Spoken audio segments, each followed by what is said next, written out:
Hello everybody and welcome. In this video I'm going to show you how to enable bass boost for your earbuds EARFUN Air Pro 4.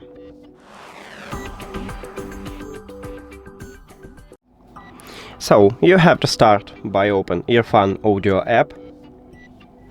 Of course you need to add your earbuds to the application and then you will see them at the device list. Tap at your earbuds. Right here we have EARFUN equalizer, you need to click at this line also.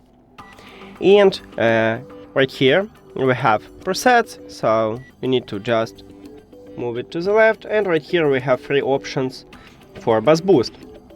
Select the best one for you, let's say bass boost 1. Click apply, and right here if you go to the custom you can see how it look like. If I swap to the bass boost 2, it changed also, and bass boost 3. So now select the best one for you and click apply, right? Yeah, apply current, click. And that's it. Thank you for watching this video. If you found it helpful, please consider subscribing to the channel and leave the like on the video. See you later.